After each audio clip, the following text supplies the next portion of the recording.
कहते इतने कोमल चरण कमल श्री रघुनाथ जी के कि श्री किशोरी जी भी उनका स्पर्श करने में अपने को अक्षम अनुभव करती। उनको यह लगता कहीं हमारे हाथों से रघुनाथ जी के चरणों में पीड़ा न पहुंच जाए। ऐसे सुकोमल चरणों से और भगवान ने दंडकारण्य में प्रस्थान किया। तो क्या राम जी के चरण कमल वस्तुतः बहुत कोमल और जानकी जी के कर कमल क्या कठोर थे?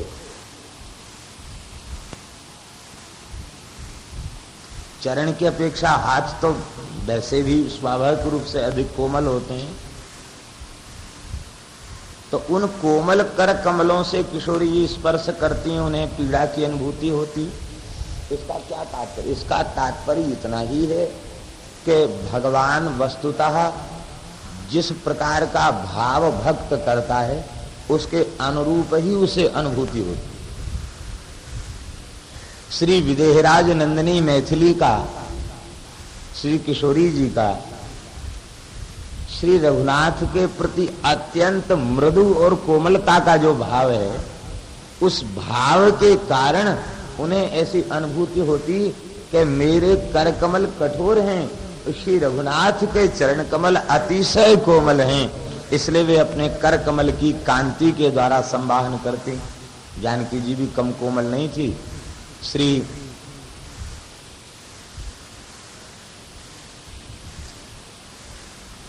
गुण रत्न कोश, श्री गुण रत्न कोश नाम का ग्रंथ श्री रामानुज संप्रदाय के महान आचार्य का ग्रंथ है, श्री भट्टारक स्वामी जी का। उसमें उन्होंने बड़ी सुंदर बात लिखी है। कहते हैं कि किशोरी जी की कोमलता को सुन करके तीनों माताओं ने करोड़ों करोड़ों कमलों का पराग अयोध्या के महलों में बिछवा दिया था। किशोरी जी बहू बन के आएंगी तो उनको चलने में पीड़ा न हो, लेकिन किशोरी जी जैसे ही चली, दाहिनी ओर कौशल्या, बाईं ओर सुमित्रा और पीछे से कैकेयी अम्बा सहारा दे रही थी।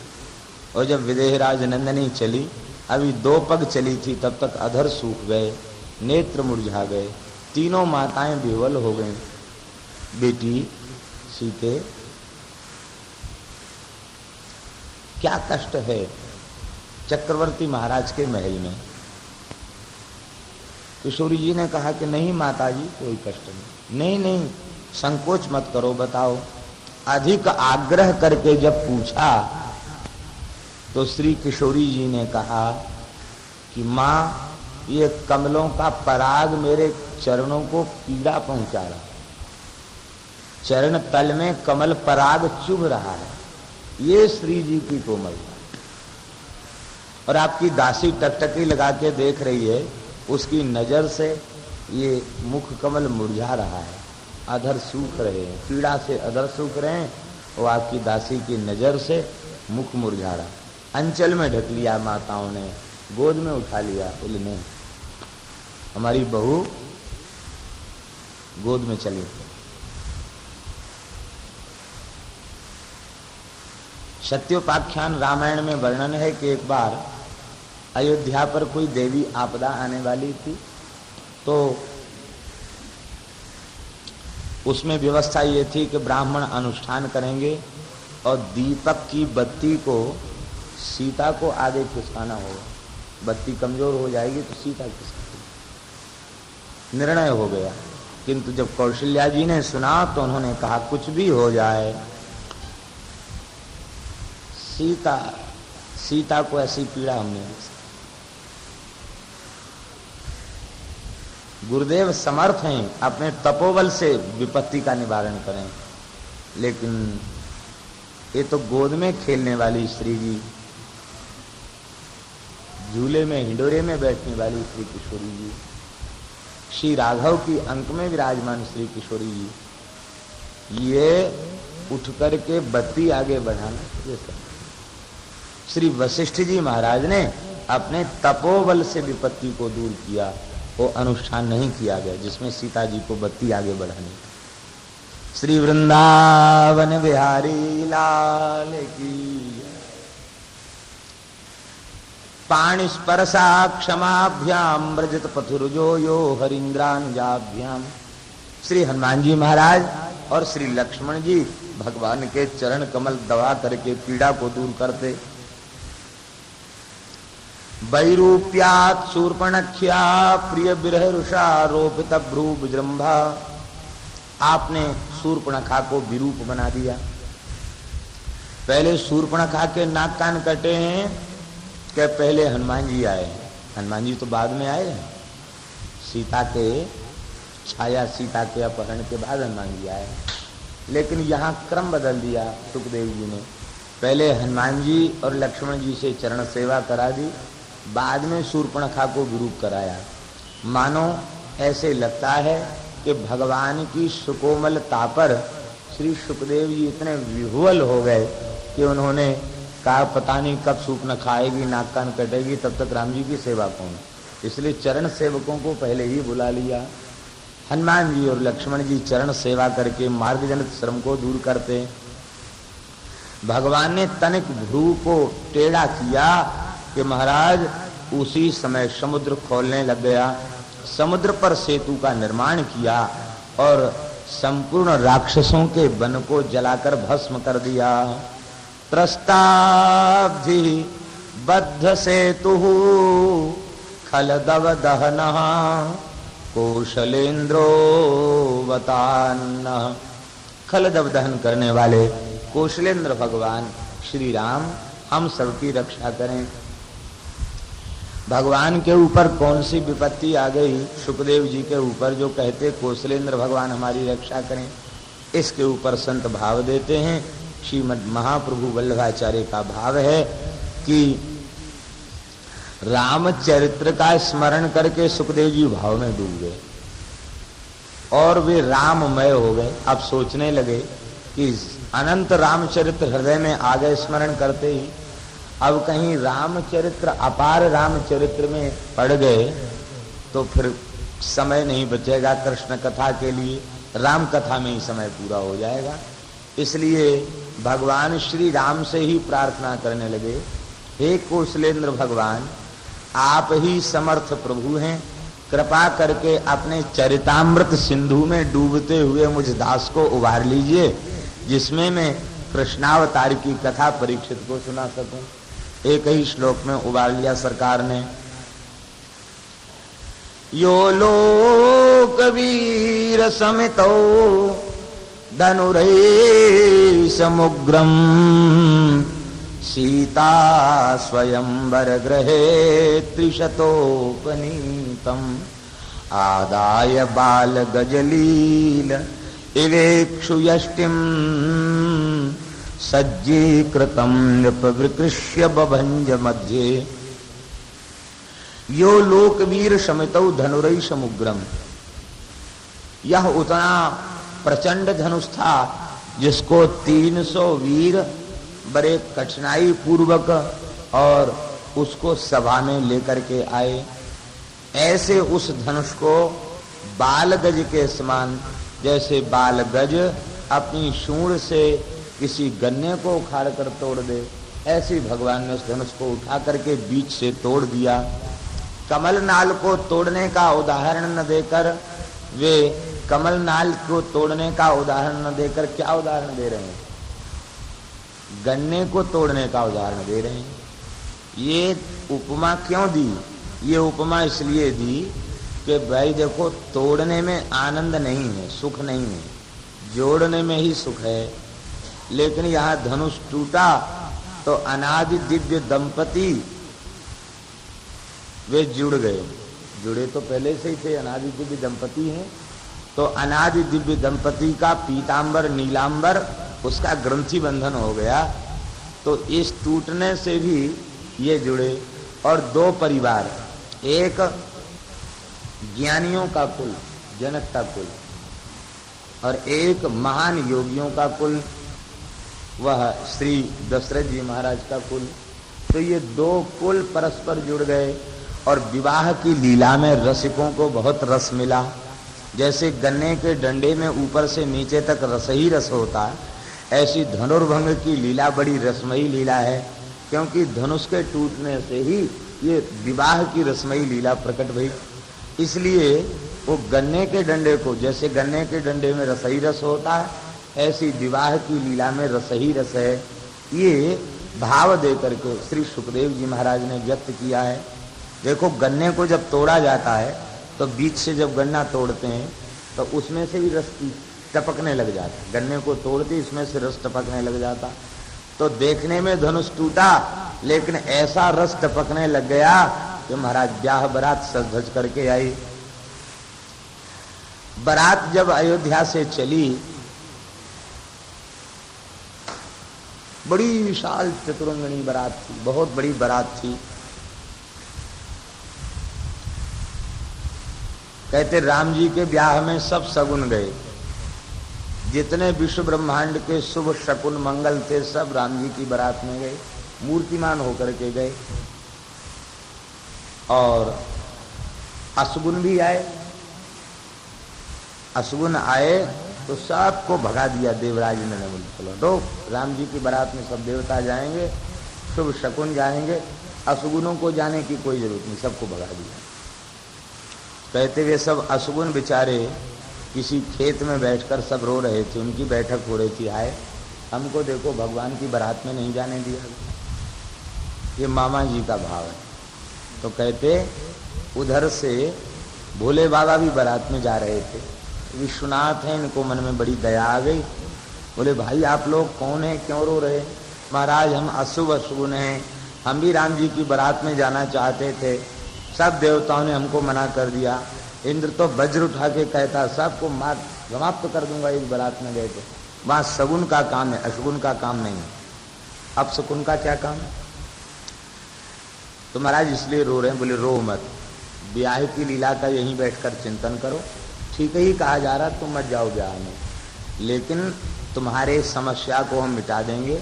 देखो राम जी जगन्नाथ हैं तो हम भी विश्वनाथ हैं, हम कोई कम नहीं है, हमको भी लोग विश्वनाथ कहते हैं। तो जब हमारा ब्याह हो तो हम एक भी शगुन को नहीं जाने देंगे, सबको मना कर देंगे। तुम सब हमारे बारात में चलना है। एक कोई तो लूले लंगड़े और किसी की एक आंख है, किसी के शरीर में आंखें ही आंख है, ये सब जितने अशुभ अशगुन थे सब शंकर जी की बारात में गए। ऐसा भी भाव संत देते हैं। बारात चलने लगी तो लोग दर्शन करके गदगद हो जाते, कहते वाह धन्य है, दशरथ जी महाराज के राजकुमारों की बारात जा रही है। बड़े प्रसन्न होते। लोग पूछते महाराज इतनी सुंदर बारात है, बड़े बड़े ऋषि मुनि महात्मा स्वर्ण में रथों में बैठ के जा रहे हैं, तो बारात के दूल्हा कहाँ है? तो श्री दशरथ जी थोड़े से लज्जित से हो जाते, मन में सोचते ये कहने पर किस किस से कहें कि दूल्हा तो पहले ही से जाके जनकपुर में बैठा है, ऐसी भी बारात होती बिना दूल्हा की बारात? ये कहने में तो बड़ी लज्जा आएगी। इसलिए उन्होंने गुरु जी से पूछा, बोले महाराज अब बताओ क्या करें? बोले करोगे क्या? दूल्हा का श्रृंगार भरत जी को सजा दो, भरत जी को दूल्हा बना दो। राम भरत राम ही की अनहारी, सहसा लखी न सके नर नारी। तो रंग रूप एक जैसा ही है, इसलिए भरत जी का ही श्रृंगार कर दो और लक्ष्मण जी के रूप में शत्रुघ्न जी को सजा दो, तो यही है हमारे दूल्हा। दशरथ जी ने कहा समस्या का समाधान तो हो गया, लेकिन एक समस्या और आ गई। वो समस्या ये कि दूल्हा बन के जाएंगे ये दोनों और बहू लेके आएंगे राम जी, तो मित्र मंडली में तो हंसी होगी, वाह खूब आपका सुंदर ठाट सजा, और वहां से तो आपका ब्याह ही नहीं हुआ, बिना ब्याह के चले आए। तो इसलिए महाराज ये समस्या रहेगी, भरत जी का ये हम सहन नहीं कर सकते। श्री वशिष्ठ जी ने कहा कि इधर आओ कान में बताएंगे। कहा क्या? बोले दूल्हा सजे हुए तो वो बैठे हैं, उनको तो वहाँ चल के सजाना है, इनको यहाँ से सजा के ले चलोगे तो चारों लाल जी एक ही घर में ब्याह करके आएंगे, ये भी बिना ब्याह के नहीं आएंगे, इनकी भी बहू आएगी, विश्वास करो हमारी बात पर। अब तो दशरथ जी प्रसन्न हो गए। दशरथ जी बारात लेकर आ रहे हैं, इसको देख करके श्री जनक जी तनिक व्याकुल हो गए। मन में विचार करने लगे, हम छोटे से राजा हैं, वे चक्रवर्ती सम्राट हैं, उनके योग्य हम कहाँ सेवा कर पाएंगे। श्री किशोरी जी ने विदेहराज जनक जी की चिंता को देख करके अपनी कुछ महिमा को प्रकट कर दिया।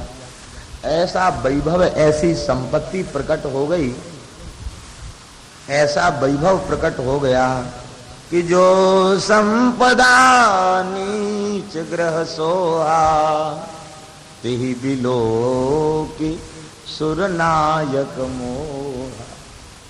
सुरनायक को भी मोह हो गया, इंद्र को भी मोह। महात्मा इसके ऊपर बड़ी सुंदर कथा कहते हैं।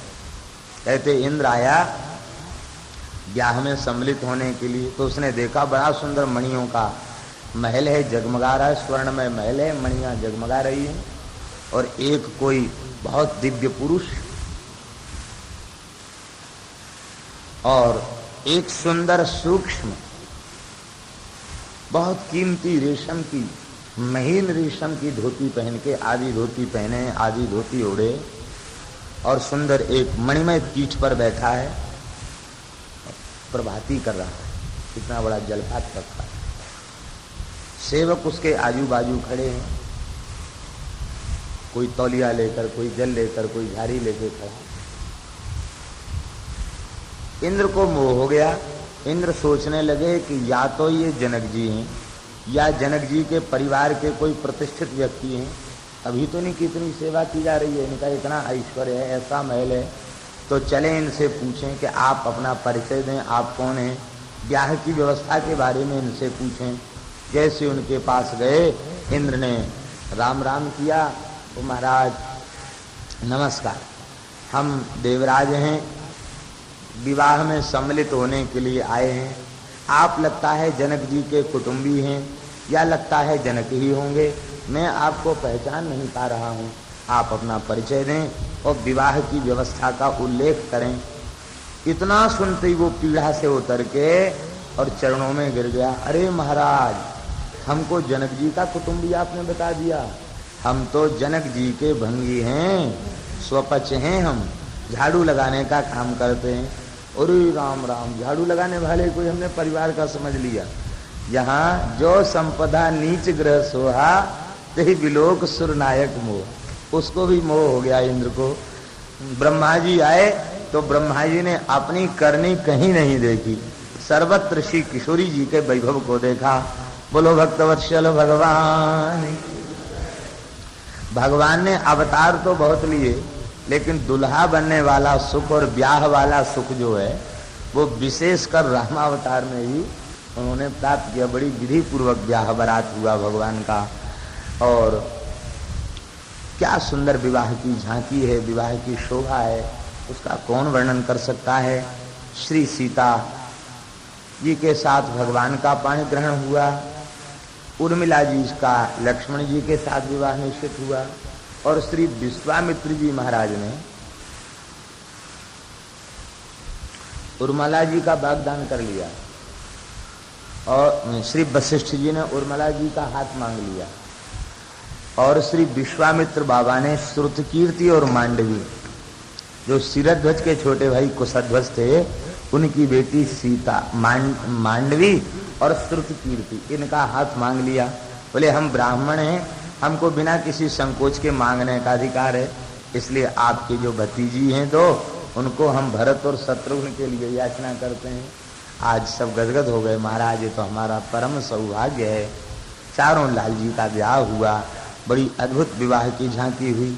ये विवाह का रस और विवाह की झांकी, विवाह का उत्सव बक्सर में बहुत विस्तार से होता है, और भारतवर्ष की ऐसी कौन विभूति है जो वहाँ श्री सीताराम विवाह में न पहुंची है। ये उनकी श्री पूज्य श्री भक्तमाली जी महाराज का अपना व्यक्तित्व, और उनकी साधुता, सरलता, विनम्रता, और उनके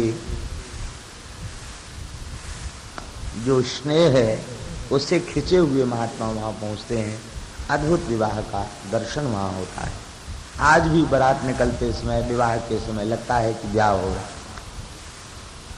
इस प्रकार की बड़ी अद्भुत लीला हुई। भगवान लौट कर आए। यहाँ श्री भागवत में जो रामचरित्र है, इसमें श्री परशुराम जी महाराज बारात जब लौट रही थी तब मार्ग में परशुराम जी महाराज आए हैं और परशुराम जी के सार्ग धनुष को भगवान ने चढ़ा दिया। परशुराम जी नमस्कार करके चले गए हैं। इस प्रकार से ये बड़ी पवित्र कथाएं हैं।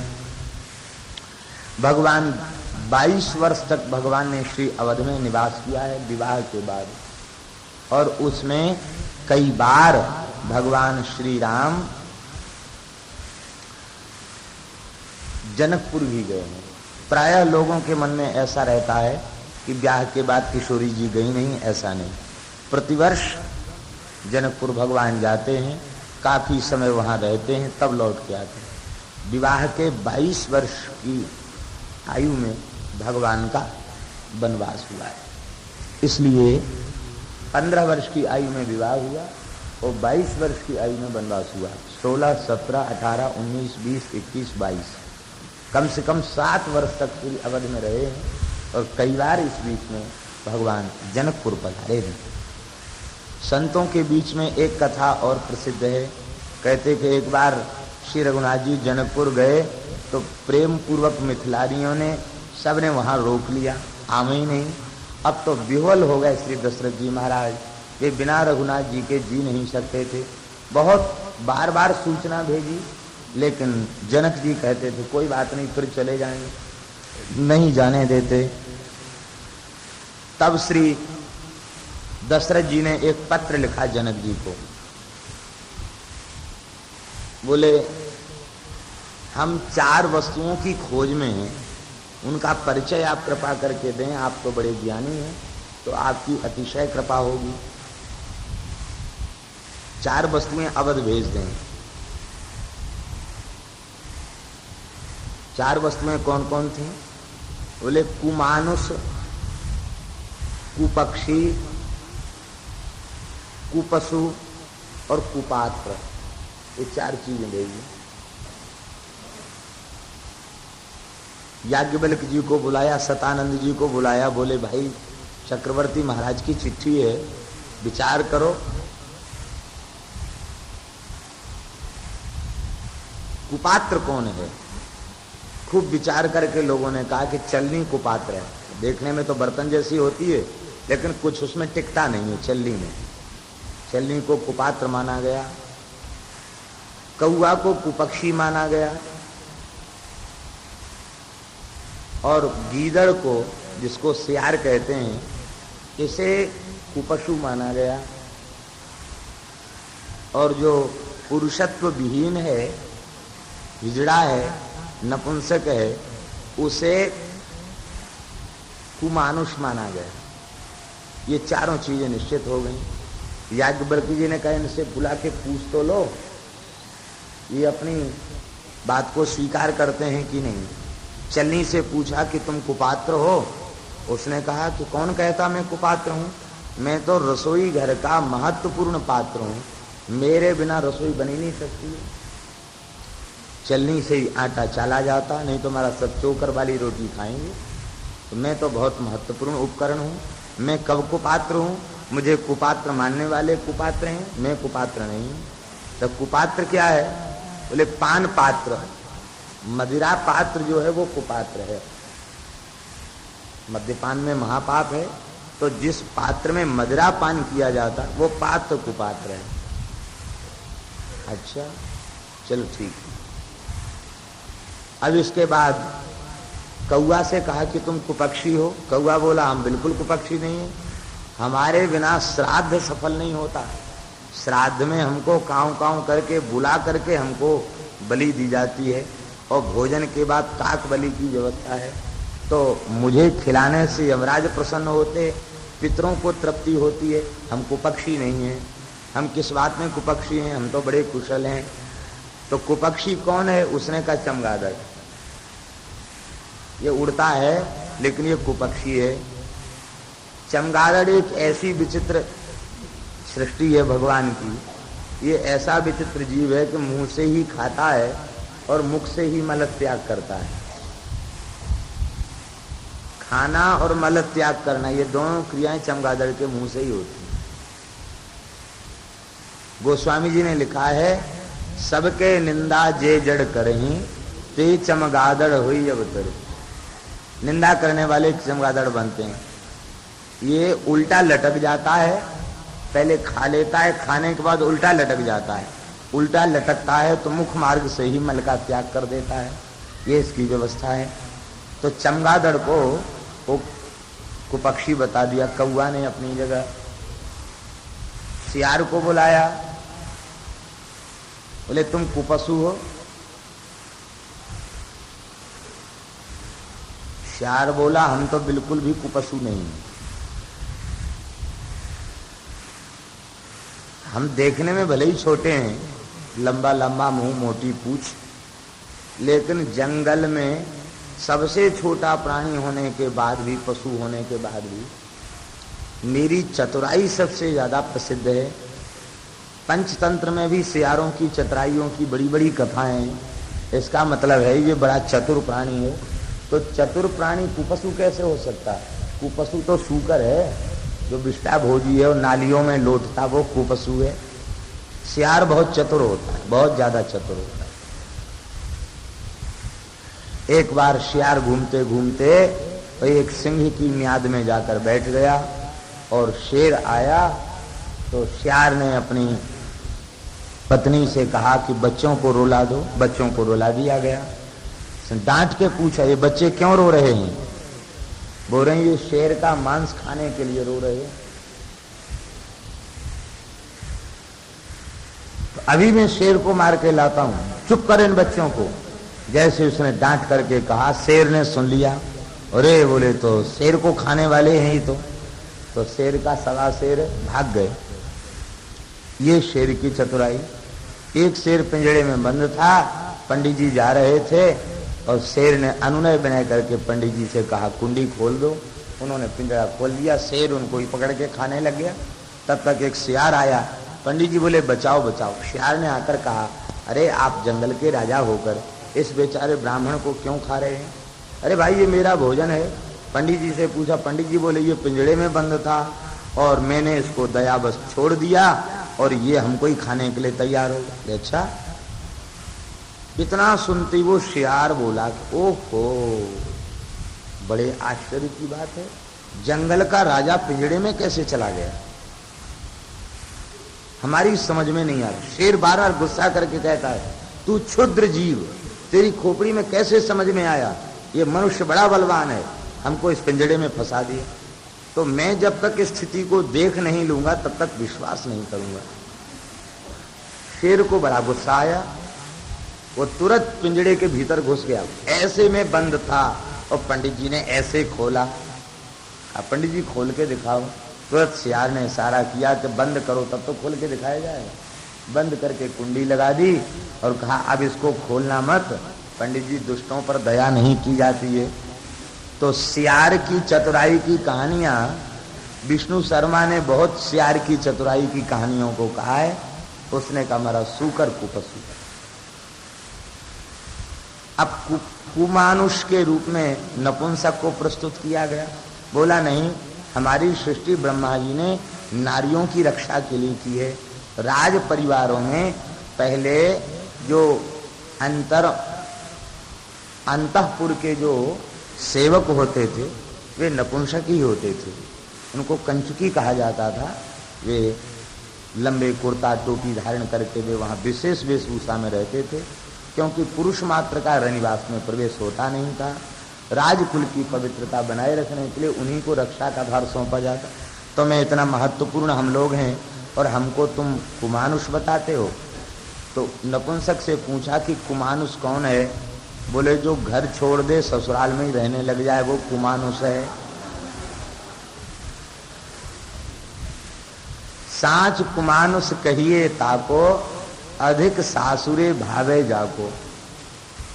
उसने कहा तो चारों लालजी वहीं बैठे थे, ससुराल में ही थे जनकपुर में। राम जी ने सुन लिया। अरे बोले कुमनुष्य वही है जो ज्यादा ससुराल में रहे। ये अयोध्या के कुछ संत ये कथा है, ये किसी पुराण की कथा नहीं है, साधुशाही कथा है। तो राम जी ने सुना और राम जी बोले कि बस अब तो हम जाएंगे, अब रुकेंगे नहीं, हम तो जाएंगे अयोध्या जाएंगे। चारों लाल जी विदा करा के और चले आए। बोलो वृंदावन बिहारी। बड़ी विचित्र विचित्र कथाएं हैं।